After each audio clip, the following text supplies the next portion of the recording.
Armageddon Survival Plan, the key. For printed version please contact JAH at JAH Truth.net. Chapter 11.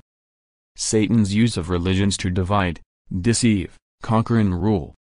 Satan, Lucifer, asked God to let him live until the last day, even though he had refused to do his best to learn to be good, along with his former followers. Surah 7, verse 14 and Surah 15, verse 36, God granted his request, so that he could use him, to test the souls of his ex-followers. Job 1, verse 12 and Job 2, verse 6 and 7. Satan, the devil, swore to attack you, from the front, and from the rear, and from your left, and your right, and wail at you, and pull you off the straight and narrow track. Matthew 7, verse 13 and 14, Surah 7, verse 15, and seduce you into following his evil ways. Surah 7, verse 27. He will attack you from every possible angle, from within, telepathically, with fear, and with what you wrongly think is your imagination running riot, which is really Satan, telepathically trying to frighten you, by saying frightening things will happen to you. Genesis 6, verse 5, and from without, by sending people to get in your way, to try to stop you, or by sending women to seduce you, and thereby prevent you from doing what you should be doing, that is what is right, God's will. Lucifer, Satan, lays in wait, to seduce those who are not children of God, and who are not doing God's will, and talking to him continuously. Satan will also attack, and try to trick, those who are children of God, and pull them off the straight and narrow track, that they are on, or at least slow them down, and or stop them from continuing on their way home, if he can. 1 Peter 5, verse 8. Satan uses lies, to deceive the whole world. Revelation 12, verse 9, just as he did in the Garden of Eden, to trick Eve, because she did not do God's will. Surah 7, verse 22, Genesis 3, verse 4. Never underestimate the devil. The devil attacks everyone, except those whom he has already seduced, into doing what he wants them to, and who are unknowingly following him, to the fire and execution, already, because he considers everyone, that does God's will, to be a traitor, to himself. Remember that you all fought with Satan, against God. If you do good, you automatically become a threat to Satan, and you must expect him to attack you, and that is when you need to wear God's armor. Ephesians 6, verse 11 to 17. If Satan doesn't attack you, then you must be already doing what he wants you to do. Man's soul has always reached for the stars, without understanding why, and it is because the soul is subconsciously homesick, without knowing why, or where it is really from. People started to worship planets, as gods, as the souls were blindly reaching out for home and their loved ones, and Satan deceived them, into worshipping many different planets, to keep them from the truth and God. Later on, he created the worshipping of idols, graven images and false gods. God prohibited the worshipping of idols and false gods, so Satan had to find a new way to deceive the world, and hit on the idea of turning belief in God, into organized religions. Religions would build a wall, or barrier, between the soul and God, turning some into priests, and making priests into false gods. Matthew 23, verse 5 to 7 and Luke 11, verse 43, and the blind leading the blind, away from God, and into the ditch or fire. Matthew 15, verse 14, Hosea 4, verse 9 and Malachi 2, verse 1 and 2. God had given the book to Moses, Torah/Old Covenant, and forbidden the worshipping of anything, other than himself. Satan then created the Jewish religion and traditions, the Talmud, and superstitions, preventing people from doing God's will, and having direct contact with him. Religions build a wall, between the soul and God. Priests do not teach about God. They have absolutely no idea who God really is, or where heaven is, even though they spend much of their time repeating parts of the Bible or Quran, because they are blinded by their own religious organization's teachings, and misinterpretations. Priests teach rituals, they do not teach about God, because, if they really knew anything about God, they would be afraid of being priests, and resign. Satan uses their egos, to fool them into thinking that God's rules do not apply to them. What arrogance! God's rules apply to everyone, up to, and including Prince Michael, and God himself. God is not a hypocrite, and he too lives by his own rules, so who are the priests, to think that God's rules do not apply to them? God sent Jesus to destroy religions, and to bring people back to direct contact with their God, and to doing God's will, and to set them a good example to follow. After the crucifixion, the disciples wrote the New Testament. The Jews in their religion murdered Jesus, the man, and then refused to accept God's messages, and the New Covenant, Testament, and they continued to cling to their evil religion. The devil then turned Jesus' teachings into another organized religion, and the same thing happened again, only more efficiently, because the world was now further divided, and easier for Satan to control. God then enlightened Mohammed, with messages to try to unite the world, and also the same message, that organized religion is wrong, and that people must do God's will. The same thing happened again, and it became yet another organized religion. Satan's greatest success was when he managed to get Muhammad's students to misunderstand, and twist God's message, and discredit Jesus, and write it in the Quran. It was his greatest success, for two reasons, the first being, that the Arabs would not read the New Testament, and follow Jesus' example, and teachings, even though the Quran says that they must. Surah 6, verse 154-157, and thereby leave them going in circles, and getting nowhere. The second reason is, that it made it possible, for Satan, to set the three religions against each other, and have their adherents, often, murdering each other. This would keep them so busy, that they would not have time to think about how stupid they were all being, and that they all worship the same God. The Lord sent all three books, and, because Satan divided them into separate religious groups, they each only read one book, which is really only 1/3 of the whole book, so none of them have any chance of understanding, or knowing, the truth. Anyone who does not have direct contact, and enlightenment, which only comes when the self dies, has absolutely no chance of understanding the truth, by reading only 1/3 of God's book. God has always intended that the Torah, New Testament and Quran, should be one book. How can anyone, who reads only 1/3 of a book, know the full story? The best lies always contain an element of truth, and that is why religions have worked so successfully, for Satan. Most of the religions in this world contain an element of truth, and the rest is made up of lies. The devil takes God's name, and mixes it, with superstition and lies, stirs it up, with elements of the truth, and then has the perfect recipe, to deceive the world, into believing that organized religions belong to God. Organized religions belong to Satan, and use, and abuse God's name. How can you be so stupid, as to believe that organized religions belong to God, when they have murdered more people, throughout the known history of this world, than everything else combined, and are still doing so? It is totally illogical, and absurd, to even consider believing, that organized religions could possibly belong to God, when they are murdering people, and God commands you not to murder. Open your spiritual eyes, and see things as they really are. Only the truth can set you free. John 8, verse 32, the King of Kings Bible, John 8, verse 23. You cannot be taught God's will for you, by anyone except God, because He is the only one who knows exactly what each individual soul needs to learn, before He will allow them to come home. Priests have no idea who God is, and are preventing people from going back to heaven. Matthew 23, verse 13 and Thomas 15, verse 10. They just repeat bits from their books, like trained parrots, dressed up in their silly clothes.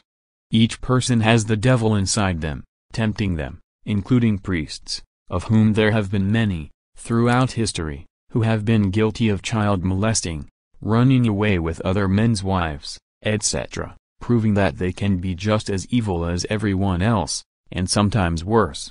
How can someone, who is evil, teach you how to be good? If you have direct contact with God, you only have one devil's voice to fight, and that is your own devil's voice, inside your own head, and you then minimize the devil's chances of deceiving you. It is difficult enough to fight him, without giving him a chance to use reinforcements. When you put religions and priests between yourself and God, and each person in between has their own devil's voice to overcome, you are multiplying, many times over, the devil's chances of deceiving you, and leading you astray, as he promised to do. That is one of the reasons why Satan invented religions. How can a priest forgive your sins? Who do they think they are, that they think that they have the power, or right, to forgive sins? Who says that they represent God? God certainly does not. He has said, over and over again, that they do not represent him, but represent the devil.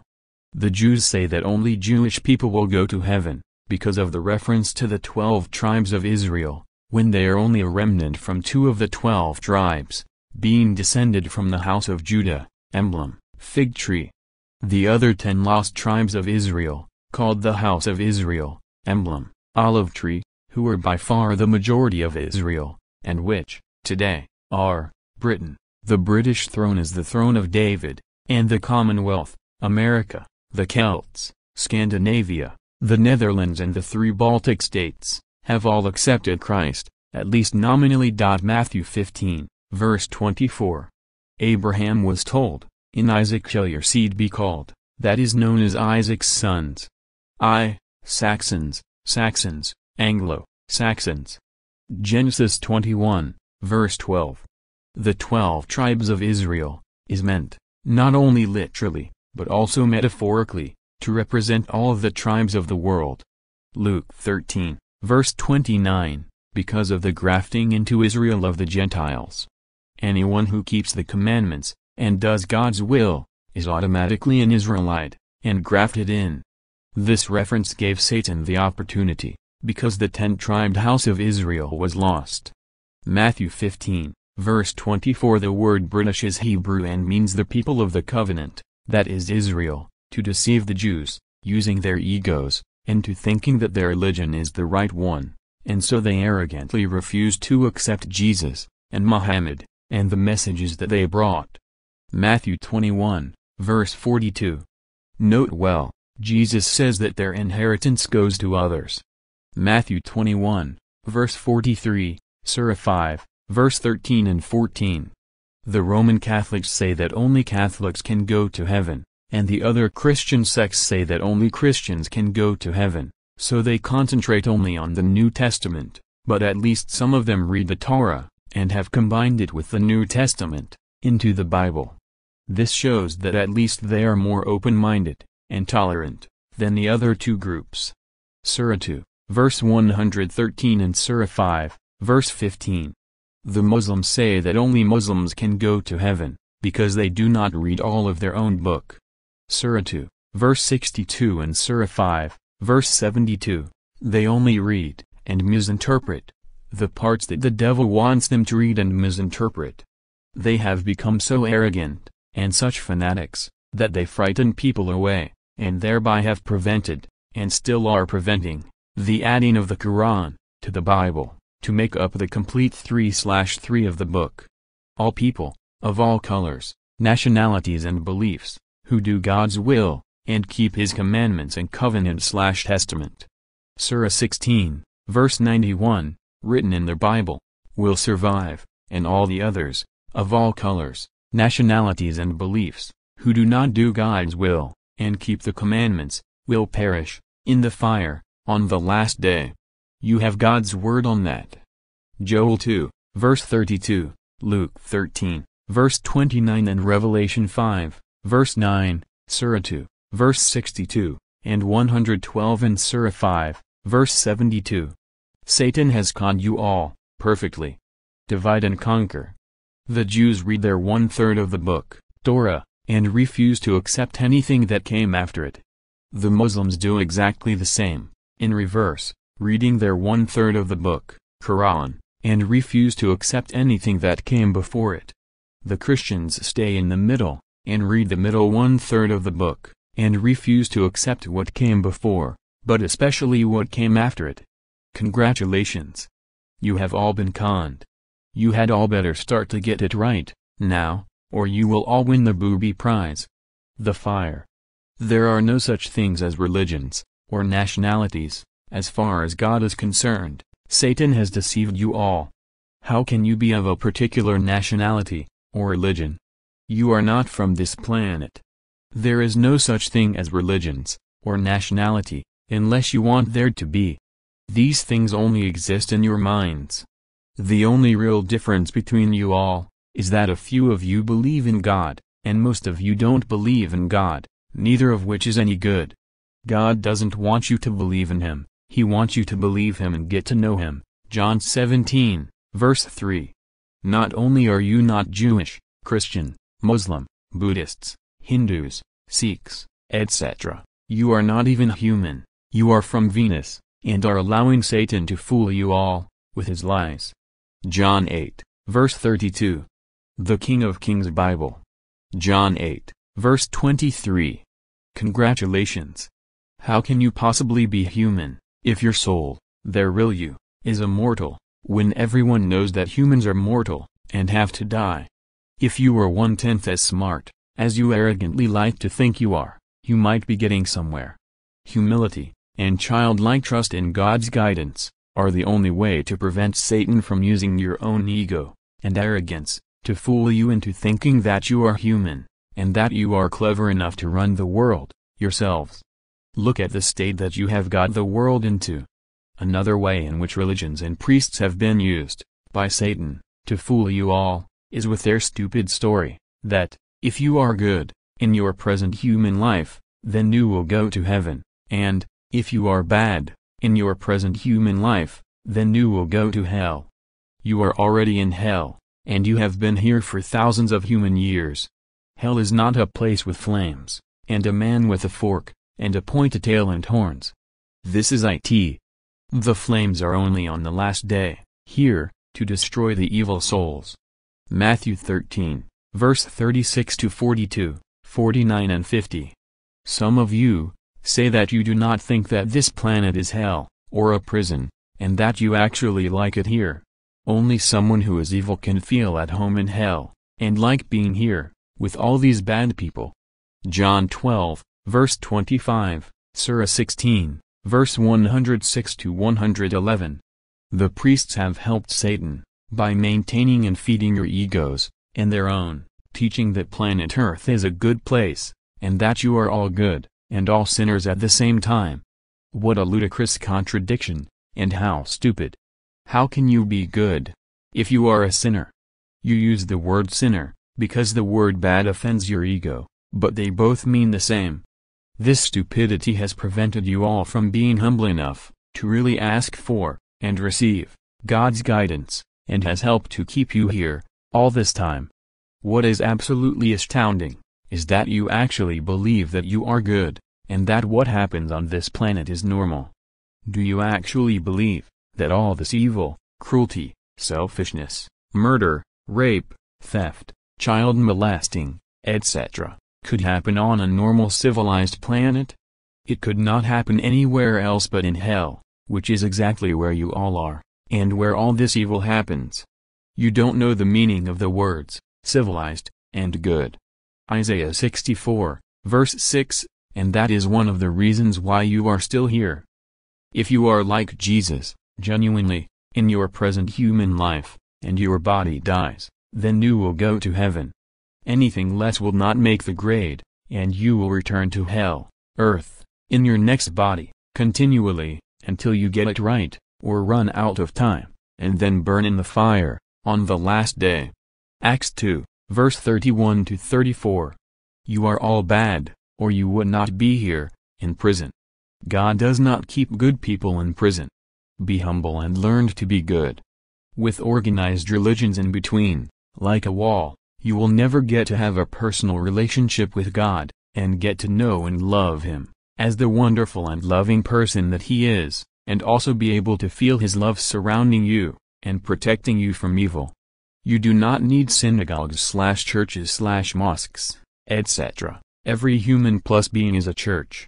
Churches, buildings, were only built as a place of shelter from the sun, or the rain, etc., or from screaming children, so that you could go and be at peace, and be able to concentrate on talking to God, and on listening for his telepathic reply. Just look at them now, with locks on the doors, and full of idols and gold, etc. If the church is really God's house, WHO has the right to lock the door, and say that you cannot go in, except for 1 hour, on a certain day. You have to talk to God telepathically, all the time, wherever you are, and your church, should be open to him 24 hours a day. If someone feels that they need a church building to talk to God, and they are distressed in the middle of the night, in the middle of the week, who has the right to lock them out? No one, that is who. The silly priests say that people will steal their silly idols and worldly treasures if they don't lock the doors. There should be absolutely nothing in a church worth stealing, and, if there is, it should be sold, and the money given to the poor, or used to heat the church in cold climates, so that a church feels warm and welcoming, just like God. Instead of which, they feel cold, uncomfortable and forbidding, like Satan. God is the God of the living, not of the dead. Catholic churches are full of idols and graven images, teaching the breaking of the commandments. You shall not make a graven image of anything in heaven or on earth, or under the sea. You shall not worship idols and graven images. They also have statues of Mary's body, and blaspheme by saying that she is the Holy Mother of God. Christ himself said that Mary was not his mother.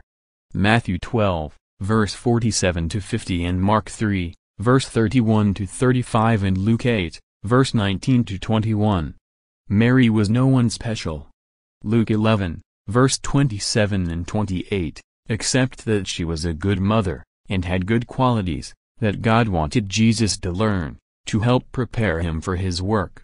The Roman Catholics also bow down to graven images of the Son of Mary, which was only a human animal that I used, and was not me, and worship it as God.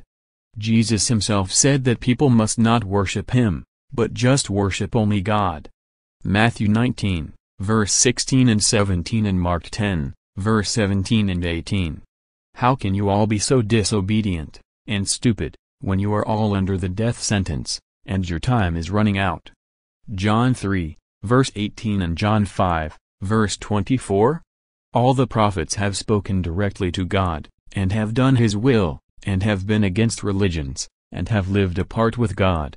This does not mean living in a monastery, or commune. It just means getting away from religions. Hiding from temptation, in a monastery, will do you no good, because you have to face temptation, and overcome it, to win favor with God, by facing temptation and overcoming it. James 1, verse 2-4. You are, thereby, also setting a good example to others, and can help the weaker ones to overcome their temptations, by giving them moral, spiritual support. Surah 57, verse 27. Hiding in a commune, or monastery, is the coward's way out, but they are only cheating themselves, because the more temptation you overcome, the nearer you get to going home. James 1, verse 2-4. Avoiding temptation is wasting what precious little time you have left, and is like running on the spot, on a conveyor belt trolling towards the fire, where you are going nowhere fast, except the fire. These communes only create fear, and do more harm than good, for the former reason, and the following ones. The bigger they become, the greater the number of people that are wasting their time, and, because people without faith always fear what they do not understand, public opinion is set against them. If they become really big, the people outside get frightened, and eventually they will attack it. Religious wars start in the same way. John 16, verse 2. These people should go home, to teach their families, and fight for God. Jesus said that he came, not to bring peace, but a sword, the word of truth. Hebrews 4, verse 12, and that a man's enemies would be the members of his own household. Luke 12, verse 51 to 53. This is because they will be used by Satan to try to pull you away from your belief. Micah 7, verse 6. If they don't, then you are not doing it right, because Jesus has told you, it will happen, if you are doing it right. Matthew 10, verse 34 to 40. Don't run away and hide in communes. Get on home, and fight to convince the people that love you, that they are wrong. Love your enemies. Fight with the sword of truth, not your fists. Truth and light conquer all darkness and evil. Light destroys darkness painlessly and easily, and so does the light of truth, when combined and delivered with love. Stop being such cowards. Put on God's armor. Ephesians 6, verse 11 to 19, and show people the way. You once fought against God, and that got you sent here. The only way out is to fight the devil, to prove to God that you have changed sides, and are fit to come home. Your real families, in heaven, are waiting for you to come home, and they are hoping that you don't die, on the last day, in the fire. The devil's greatest weapon has always been religions, and with them, he has divided, deceived and conquered the world. You must avoid organized religions, like the plague. Revelation 18, verse 4. To make religions even more effective, Satan divided their beliefs even further, into little sects, each with their own customs and beliefs. He is so sneaky, that you must be on your guard, 24 hours a day, and never underestimate him. Cling to God, like a drowning man clings to anything that floats, or you will drown in the lake of fire. Always make sure, before you do anything, that the devil is not deceiving you into doing something wrong, by talking to you with his seductive voice. He is very sneaky. If in doubt, do nothing, until you are absolutely sure that you are following God's orders, and not Satan's. Surah 2, verse 256. Religious wars are one of Satan's favorite games. After Muhammad's enlightenment, and the spreading of his teachings, the devil set the Christians and the Muslims against each other, in the Crusades, in an attempt, through his use of religions, his invention, to stop people from uniting themselves, and their books, and thereby having a chance of knowing the truth. It is ridiculous, that Richard the Lionheart and Saladin were friends, away from the battlefield, and had great respect for one another, and yet, they led their armies against each other on the battlefield, killing each other's soldiers, in God's name. John 16, verse 2. There are stories about Richard being sick, and that Saladin disguised himself, pretended to be a doctor, and sneaked into the English camp, where he treated and nursed Richard back to health, so that they could try to kill each other, on the battlefield, in God's name, Another story tells where Richard and Saladin had a friendly contest, to compare their swords. Richard used his broadsword, and chopped down a tree, to demonstrate the strength of his sword. Saladin used his scimitar, sword, to cut a silk handkerchief into two, in midair, to demonstrate the fine cutting edge of his sword. Why did they have this loving respect for each other? Because they were both honorable, and God-fearing men, and both truly believed that they were doing God's will. Satan fooled them both, with religions. They did not have direct contact with God, so it was easy for Satan, I believe, to trick them both. Later on in history, after England had broken away from Roman Catholicism, God helped the British to conquer most of the world, to spread the new doctrine, to try to counteract the Catholic idolatry, and blasphemous brainwashing. How else could a tiny kingdom, like Great Britain, conquer most of the world? The Church of England was still wrong, but probably, at the time, it was the lesser of the evils. Britain then brought peace to the world, and was the world's policeman, for many years. It also helped to bring peace to the Arab world, because the Muslims had become fanatics, in direct disobedience of the Quran. Surah 2, verse 190 and Surah 2, verse 256 and Surah 4, verse 92. Fanaticism always leads to trouble. Another benefit, left by the British Empire, is that it made the English language into the most important, and most widely used language on earth, in preparation for Christ''s/Prince Michael's second coming, making it easier to spread the truth and enlighten a very dark world, through the universal use of the English language. Jesus and Muhammad are friends, so why aren't the Christians and the Muslims friends? Muhammad and Abraham are friends, so why aren't the Muslims and the Jews friends? Jesus and Abraham are also friends, so why doesn't everyone stop being so stupid, read all 3 parts of the book, become friends, and help each other to earn the right to go home, as all the prophets have said? In the 6th century AD, when Muhammad Mustafa was born, Mecca was an evil place. Muhammad was driven out of it, and fled to Medina. Medina was not as evil as Mecca, and the people of Medina were converted to doing the will of God, Islam. The evil people of Mecca refused to accept the Quran and Muhammad, so Muhammad assembled an army to attack and conquer it, but he failed, because it was not God's will. If it had been God's will, Muhammad would have easily defeated the Meccans, because God says so, in the Quran.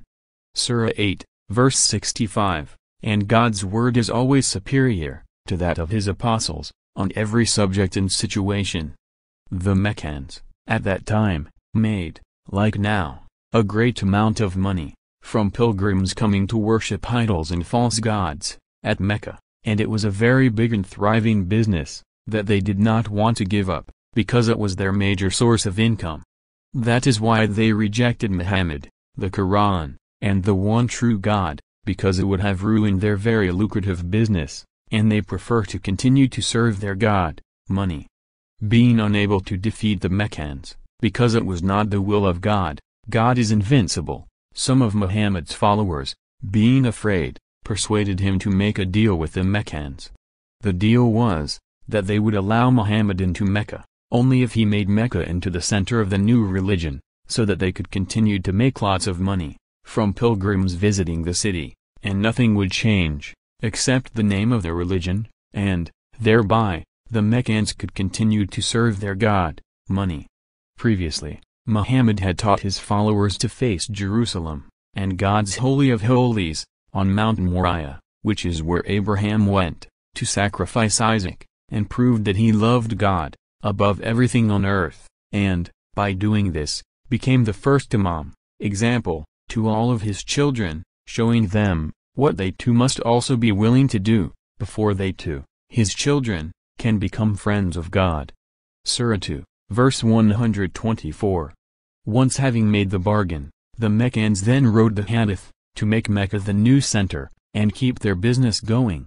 They gave their black rock the name Kaaba, which means Holy of Holies, or House of God, whereas, God, himself, says that there is only one place on earth that is the Holy of Holies, and that is on Mount Moriah, in Jerusalem, where Abraham went to sacrifice Isaac. Genesis 22, verse 1 and 2, and it is referred to, in the Quran, as Abraham's station. Surah 2, verse 125 and Surah 3, verse 97. The Meccans, in their hadith, to further deceive the world, away from Mount Moriah, and to Mecca, have written that Abraham took Ishmael, not Isaac, to their Kaaba in Mecca, to sacrifice him. Whereas, God himself says, in his Quran, that Abraham took Isaac, not Ishmael, to what was to become the Holy of Holies, Kaaba in Arabic, Abraham's station, in the City of Peace, Jerusalem. Surah 37, verse 101 and 112. The good news of Isaac in Surah 37, verse 109. Peace, Salem to Abraham, where the City of Peace, Jerusalem was later to be built. Surah 2, verse 126. The beginning of peace is when you follow Abraham's example. Salem means peace. God has only ever given permission for one house to be built, for him, on earth, and that is over Abraham's station. The Holy of Holies, the holiest place on earth, which is where Abraham believed only God, and proved his love for God, by offering to sacrifice his son Isaac there. Mount Moriah, the site of the house of the Lord, in Jerusalem. The word Jerusalem means found peace, and a place of safety. Surah 2, verse 125. All of the references in the Quran, to the Holy of Holies, Kaaba, referred to Mount Moriah in Jerusalem, and not to Mecca, as do also the references to his city of peace. Surah 2, verse 126. Jerusalem, where the house of God, or temple, was built by King Solomon. Surah 4, verse 163, over Abraham's station, where he offered Isaac, not Ishmael, to God. Surah 38, verse 45-48. The Meccans, in order to keep the deception going, had to discredit the Bible, to stop people from reading it, so that they would never find the truth, and turn away from Mecca, back to Jerusalem, as God intended. The Meccans, in writing the Hadith and discrediting the Bible, have made it impossible, for anyone reading the Hadith, to be able to understand the Quran, and God's truth. They've told the Muslim world that the true Bible no longer exists, which is not only a lie, evil, from the devil, but totally illogical too. They would have the world believe their lie, that God, whom they claim to worship, who is all-powerful, has commanded them to read the Bible. Surah 6, verse 152-157, fulfill his covenant. Surah 6, verse 152 and Surah 16, verse 91, which is written only in the Bible and nowhere else, and, even though he is all-powerful, has left the world without the true Bible. They'd have us believe their lie, that an all-powerful God has broken his word, and allowed puny man to destroy his Bible truth. How stupid can people be? God guaranteed in the Quran, Surah 32, verse 23, that the true Bible would reach you, and he commanded the reader not to be in doubt about it. Surah 32, verse 23. We did indeed aforetime give the book, Torah, to Moses, be then not in doubt of it, the Torah, reaching thee, and we made it a guide to the children of Israel. The King James Authorized Version of the Bible is the second most accurate translation in the world, since 2000 AD when the King of Kings Bible was completed, and which is now the most accurate. The Hadith was written after Muhammad's, peace be upon him, death, and it caused the splitting up of Muslims into different sects, in opposition to the meaning of the Quran, which is all about the gospel of unity. Surah 42, verse 13-17, the keeping of God's covenant. Surah 5, verse 8 and Surah 16, verse 91, which is written in the Torah, and the Bible, and becoming a universal brotherhood of believers. So the Meccans made the teachings of God of no effect, by the teaching of their Hadith, traditions of the fathers.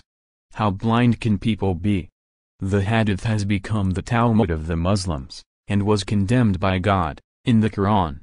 Surah 43, verse 21-23 and 43, verse 3, which says that God has gone to all the trouble of writing the Quran, so that you can understand it, yourself. If you read it and do what it says, which is, to read the Bible. Surah 6, verse 154-156, as well as the Quran, and to pray in private. Surah 7, verse 55, which is exactly what Christ said, in Matthew 6, verse 6, whereupon, God will answer you, and teach you what he wants you to do, God's will.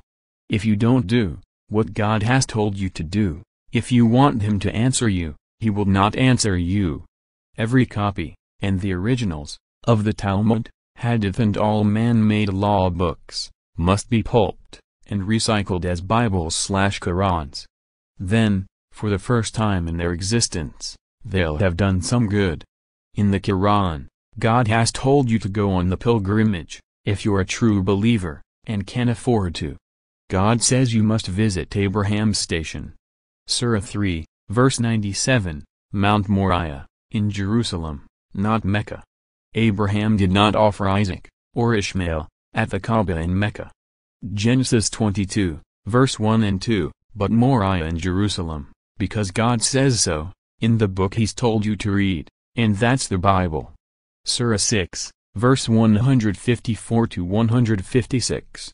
So the Meccans deceived all Muslims, and prevented the uniting of the books, Bible and Quran, and the fulfillment of Muhammad's mission for God, which was to unite all the true believers, into keeping God's covenant. Surah 16, verse 91, and being his demonstration people, to the rest of the world, of how wonderful it is to live under God's laws and sovereignty, as one universal brotherhood, all facing and remembering Mount Moriah, as it says in the Quran and in the Bible. Surah 2, verse 144 and 1 Kings 8, verse 29 and 30. The Christians are just as bad as the Jews and Muslims, and started a religion abusing Christ's name, and teaching the opposite of what Christ actually said. That is why God sent the Quran to Muhammad Mustafa, to bring people back to the true faith and teachings, which are, to keep the covenant in the Torah, and do God's will, Islam, which is exactly what Christ actually did say, in the New Testament/covenant. This is reconfirmed by God in the Quran. Surah 43, verse 61, which makes it doubly important and certain. It is the duty of all believers, to free yourselves from all of these evil man-made teachings, unite the three books of God, Old Testament, New Testament and Quran, and yourselves as one brotherhood, all keeping the covenant of God, written in the Torah, Pentateuch, and the Old Testament, and following Abraham's example, in believing only God, and loving God, more than everything on earth, and doing his will. Israelite, Hebrew, equals those who do God's will. Christian, Greek, equals those who do God's will. Islamic, Arabic, equals those who do God's will. Children of God. By adoption. Therefore, they all mean exactly the same, and do not refer to any organized religion. They referred to the children of God, that is those who keep the commandments and also do God's will. Many of you say that you're all children of God, but you're not all children of God. Only those who keep the commandments, and also do God's will, are children of God, and the rest of you are not, no matter what you call yourselves. You are the children of whom you serve.